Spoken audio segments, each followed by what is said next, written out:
നമസ്കാരം, പ്രവാസി മലയാളിയിലേക്ക് സ്വാഗതം. ഒമാനിൽ കഴിഞ്ഞ 24 മണിക്കൂറിനിടെ 536 പേർ കൂടി കോവിഡ് ബാധിച്ച് മരിച്ചതായി ആരോഗ്യ മന്ത്രാലയം പുറത്തുവിട്ട കണക്കുകൾ വ്യക്തമാക്കുന്നു.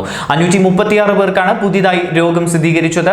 250 പേർ രോഗമുക്തരാവുകയും ചെയ്തു. ഔദ്യോഗിക കണക്കുകൾ പ്രകാരം രാജ്യത്ത് ഇതുവരെ 9196 പേർക്ക് കോവിഡ് സ്ഥിരീകരിച്ചു. ഇവരിൽ 84,363 പേരും ഇതിനോടകം രോഗമുക്തരായി. ആകെ 805 മരണങ്ങളും റിപ്പോർട്ട് ചെയ്യപ്പെട്ടിട്ടുണ്ട്.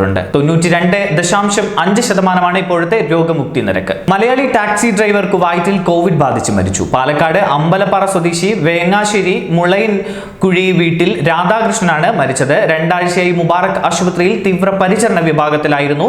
മൃതശരീരം യാത്രാ കുവൈറ്റ് സംഘടനയുടെ നേതൃത്വത്തിൽ കോവിഡ് പ്രോട്ടോകോൾ പ്രകാരം ബുധനാഴ്ച രാവിലെ 10:30 സുലൈബി കാത്ത് ശ്മശാനത്തിൽ മറവ് ചെയ്തു. ഖത്തറിൽ കോവിഡ്-19 നിയന്ത്രണങ്ങളിലെ ഇളവുകളുടെ പുതിയ ഘട്ടം പ്രാബല്യത്തിലായി. കോവിഡ്-19 മുൻകരുതലുകൾ പാലിച്ച് 30% ശേഷിയിൽ പ്രാദേശിക പ്രദർശനങ്ങൾക്ക് അനുമതി. കോവിഡ്-19 നിയന്ത്രണങ്ങളിലെ ഇളവുകളുടെ 4ാം ഘട്ടത്തിലെ 2ാം ഘട്ട ഇളവുകളുടെ ഭാഗമാണ് ഇത്. ചൊവ്വാഴ്ച മുതൽ പുതിയ ഇളവുകൾ പ്രാബല്യത്തിലായി. സൗദിയിലെത്തുന്ന വിദേശികളുടെ ക്വാറന്റൈൻ കാലം 3 ദിവസമാക്കി കുറച്ചു. General authority of civil aviation അറിയിച്ചതാണ് ഇത്.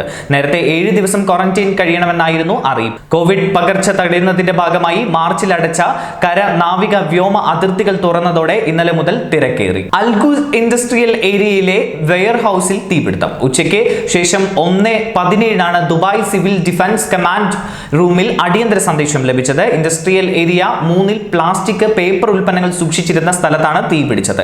പ്രദേശത്താകെ കറുത്ത പുക നിറഞ്ഞതായി അവിടെ നിന്നുള്ള വീഡിയോ ദൃശ്യങ്ങൾ സൂചിപ്പിക്കുന്നു. അൽഖൂസ് ഫയർ സ്റ്റേഷനിൽ നിന്നുള്ള അഗ്നിശമന സേന തീ അണയ്ക്കാനുള്ള ശ്രമം തുടരുകയാണ്. പ്രദേശത്തുള്ള മറ്റു കെട്ടിടങ്ങളിലേക്ക് തീ പടരാതെ നിയന്ത്രിക്കാനാണ് ശ്രമം. സംഭവത്തിൽ ആളപായമൊന്നും റിപ്പോർട്ട് ചെയ്യപ്പെട്ടിട്ടില്ല. കോവിഡ് പ്രതിസന്ധിയെ തുടർന്ന് അടച്ചിട്ടിരുന്ന സൗദി അറേബ്യയുടെ രാജ്യാന്തര അതിർത്തികൾ തുറന്നു. കഴിഞ്ഞ ദിവസം മുതൽ രാജ്യത്തേക്കും പുറത്തേക്കും സഞ്ചരിക്കുന്നതിന് അനുമതി നൽകി. എന്നാൽ ജനുവരി 1 മാത്രമേ വിമാന സർവീസുകൾ ഉൾപ്പെടെ സാധാരണ നിലയിലെത്തൂ എന്നാണ് ആഭ്യന്തര മന്ത്രാലയം അറിയിച്ചത്.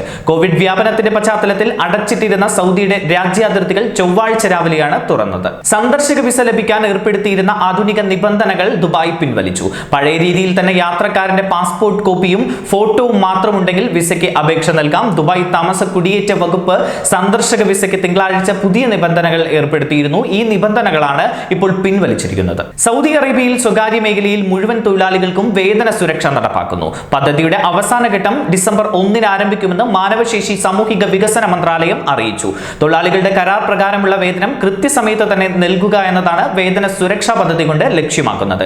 തൊഴിലാളികളുടെ ശമ്പളം എല്ലാ മാസവും കൃത്യമായി അവരുടെ ബാങ്ക് അക്കൗണ്ടുകളിൽ നിക്ഷേപിക്കണമെന്നാണ് വ്യവസ്ഥ. 1 മുതൽ 4 വരെ ജീവനക്കാരുള്ള ചെറിയ സ്ഥാപനങ്ങളാണ് അവസാന ഘട്ടത്തിൽ വേതന സുരക്ഷാ പദ്ധതിയുടെ പരിധിയിൽ വരുന്നത്. കോവിഡ് നിയന്ത്രണങ്ങൾ നീക്കുന്നതിന്റെ ഭാഗമായി തുറന്ന പള്ളികളിൽ പ്രാർത്ഥനകൾ സാധാരണ രൂപത്തിലേക്ക് മടങ്ങി വരുന്നു.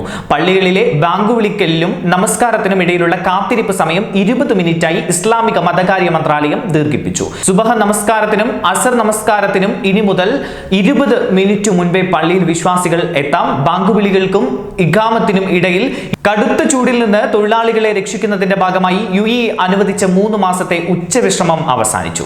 ഇനി ജോലി സമയം രാവിലെ മുതൽ വൈകിട്ട് വരെയായിരിക്കും. ജൂൺ 15 മുതൽ സെപ്റ്റംബർ 15 വരെയായിരുന്നു നിർബന്ധിത ഉച്ചവിശ്രമം. ഈ കാലയളവിൽ ഉച്ചയ്ക്ക് 12:30 മുതൽ 3 വരെ തുറസായ സ്ഥലങ്ങളിൽ ജോലി ചെയ്യുന്നത് വിലക്കിയിരുന്നു. ന്യൂസ് ഡെസ്ക് പ്രവാസി മലയാളി.